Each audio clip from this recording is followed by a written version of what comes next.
میں آج آپ کا انٹرویو دیکھ رہا تھا، آپ نے ایک طرف تو یہ کہا کہ عمران خان صاحب سے اپنی لائلٹی کی بات بھی کی، مگر آپ نے خوفناک ریزرویشنز کا اظہار کیا ہے ان کی ٹیم کے حوالے سے. تو کیا کوئی پرٹیکولر ایشوز ہیں یا آپ جنرلی بات کر رہے تھے؟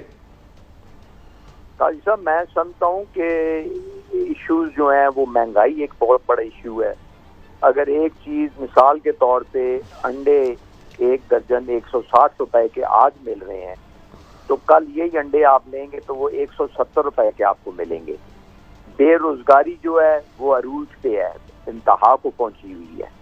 اس کے علاوہ بیڈ گورننس جو نیچے لیول پہ اہلکار ہیں، سرکاری افسران ہیں، ضلعوں کے اندر جو افسران بیٹھے ہوئے ہیں، اتنی کرپشن ہے جس کا اندازہ کوئی نہیں. میں آپ کو یقین سے کہہ رہا ہوں کہ بے شمار گورنمنٹس ہم نے دیکھی ہیں، لیکن اب تو یہ حال ہے کہ ہر چیز جو ہے وہ بکاؤ مال بنی ہوئی ہے.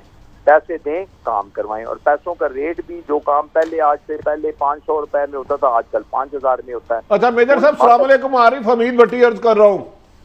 جی بٹی صاحب، السلام علیکم، کیا حال ہے جناب؟ خیریت؟ اچھا میجر صاحب، آپ جو فرما رہے ہیں، آپ ایک زیرک سیاستدان ہیں. جب کوئی بھی سیٹ نہیں جیتا، ایون کہ ماضی میں بیرون ملک سے آئے ہوئے لوگوں کو 8 سے سیٹ لڑائی گئی، آپ 2 سیٹوں پہ کامیاب ہوئے، اور پھر ایک سیٹ کہا گیا کہ جس نے سیاسی مخالفت آپ کو کی اس کو بھی دینے کی کوشش کی گئی. بٹی صاحب، انفیکٹ مجھ سے کمٹمنٹ یہ تھی پارٹی کی کہ آپ کی 2 سیٹیں ہوں گی، کیونکہ میرا بیٹا جو زین الہی ہے اس وقت سٹنگ ایم این اے تھا جب ہم پی ٹی آئی میں شامل ہوئے، اور اس نے پی ٹی آئی کو سپورٹ بھی کیا تھا. آزاد تھا، لیکن 2013 میں اس نے پی ٹی آئی کے امیدواروں کو، جو پرائم منسٹر کا امید کینڈیڈیٹ تھا، اسپیکر کا کینڈیڈیٹ، اس کو انہوں نے سپورٹ کیا تھا. حالانکہ انہوں نے ہم سے ووٹ مانگی بھی نہیں تھی، لیکن اس کے باوجود ہمیں 2 کمٹ کر کے انہوں نے کہا جی نہیں دینی، تو ہم نے کہا چلے ٹھیک ہے جی، پارٹی کا ڈیسیژن ہے. بے شمار لوگوں نے مجھے کہا کہ آپ بیٹے کو آزاد کھڑا کر دیں. میں کہا نہیں بھائی نہیں، جب پارٹی ٹکٹ نہیں دے رہی تو سیٹوں کے لیے ہم نہیں لڑیں گے. ہم نے تو اپنی سیٹیں چھوڑی ہیں، گھر کی سیٹیں چھوڑی ہیں. میں نے اپنی بیٹی سے استعفیٰ دے کے ملک کی انٹرسٹ میں امپائر سے شوکت عزیز کو یہاں لے کے آئے تھے کہ چلے کوئی ضلع کا فائدہ ہو، اور اللہ کے فضل سے فائدہ پہنچا. تو سیٹوں کی بات نہیں تھی. ہم نے کوشش کی کہ عمران خان صاحب کے ساتھ اس لیے آئے کہ وہ ایک تبدیلی کا نعرہ لگا رہے. تو ہم چاہتے تھے کہ ملک میں تبدیلی آئے، لوگوں کو سستا انصاف ملے. اچھا میجر صاحب، میں گزارش کرنے لگا ہوں، آپ سیزن سیاستدان ہیں، آپ کا ووٹ بینک بہت بڑا ہے، ہر موومنٹ میں آپ نے حصہ لیا. آپ کیا سمجھتے ہیں اس وقت موجودہ وزیر اعظم عمران خان صاحب کی قیادت میں اتنی صلاحیت، خوبی ہے کہ یہ اس ملک کو اس کرائسس سے نکال سکتے ہیں یا نہیں؟ میں سمجھتا ہوں جی کہ خان صاحب بالکل کرائسس سے نکال سکتے ہیں، لیکن اس کی شرط یہ ہے کہ اپنے آپ کو یہ تبدیل کریں، یہ اپنی ٹیم کو تبدیل کریں، اچھے لوگوں کو آگے لائیں، ان کی ایڈوائس پہ عمل کریں، اور ایسے لوگ لائیں جو ڈیلیور کریں، جو مہنگائی پہ کنٹرول کریں. یہ دیکھیں، یہ جو ابھی پارٹیاں، اپوزیشن پارٹیاں کہہ رہی ہیں جی ہم احتجاج کریں گے، ہم تحریک چلائیں گے، ان کی کوئی ویلیو نہیں. اللہ پہ یقین کریں، ان کی کوئی ویلیو نہیں. اگر ہمیں نقصان پہنچنا ہے اور اگر ہمارے خلاف تحریک ہونی ہے تو وہ مہنگائی کی تحریک ہونی ہے، بے روزگاری کی تحریک ہونی ہے، کرپشن جو نچلی سطح پہ، اس کی تحریک ہمیں لے ڈوبے گی. اور ابھی میجر صاحب میں ایک عرض کروں، آپ کیا سمجھتے ہیں سب سے زیادہ ناقص کارکردگی کس کی ہے؟ اس میں وزیر اعظم تو نہیں مانتے اپنی اس غلطی کو یہاں جو ان سے ہو رہا ہے، جبکہ کرپشن بے انتہا ہو گئی، مہنگائی آسمانوں سے چھو رہی ہے، لائلٹی ہے نہیں، اور وزیر اعظم کچھ اپنے کچن کیبنٹ غیر منتخب لوگوں کے ذریعے اسمبلی چلا رہے ہیں. ان حالات میں اس کرائسس سے نکل پائے گی پی ٹی آئی؟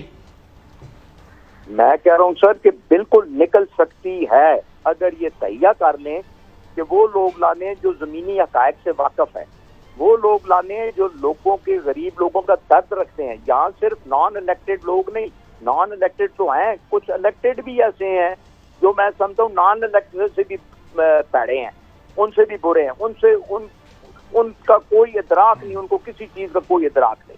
اس لیے عمران خان صاحب بیٹھیں، ہمارے ساتھ کوئی مشاورت کریں، پوری پارلیمانی پارٹی کو بلائیں، وہاں ہم سے مشورہ لیں، سنیں اور فیصلے کریں. اور اگر معاملات میجر صاحب میں آپ سے پوچھنا چاہ رہا ہوں، بڑا قریب سے دیکھ رہے ہیں، ماشاءاللہ آپ کا ایکسپیرینس بھی ہے، جو آپ کی قیادت ہے پی ٹی آئی کی، اس میں کون سی ایسی خامی ہے پروگرام نہیں ہے, وی این نہیں ہے, مردم شناسی نہیں ہے, یا کیپیسٹی نہیں ہے. کہاں پہ ہم پھنسے ہوئے ہیں؟ کیونکہ یہ خالی مسئلہ قیادت پی ٹی آئی کا نہیں, پورے پاکستان کا مسئلہ بن گیا. دیکھیں نا جی, پاکستان کا مسئلہ بن گیا. دیکھیں بات یہ ہے کہ جو لوگ ساتھ لگے ہوئے ہیں, کون سا وی این, اس میں اتنے وی این کی کیا ضرورت ہے؟ مہنگائی کو کنٹرول کرنا یہ کون سا بڑا وی این ہے؟ وی این تو وہ ہے کہ بھائی ملک کے لیے آئندہ چل کے کوئی اگلے 5 سال کے لیے کوئی ایسے کام کرنے ہیں جو اگلے قیامت تک چلتے رہے.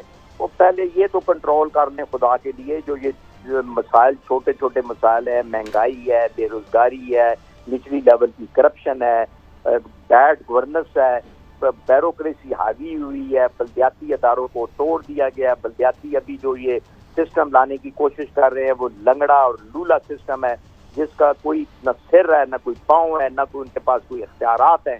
تو آپ کیسے اس کو ٹھیک کر پائیں گے؟ میجر صاحب ایک بتا دیں, آپ سمجھتے ہیں کہ بلدیاتی الیکشن اگر پی ٹی آئی آج کرواتی ہے تو پی ٹی آئی کے جیتنے کے کتنے چانسز ہیں؟ میں کہتا ہوں جی, پہلی بات تو یہ ہے کہ یہ جو الیکشن کروانے جا رہی ہے تو ویسی نان پارٹی بیس الیکشن ہے.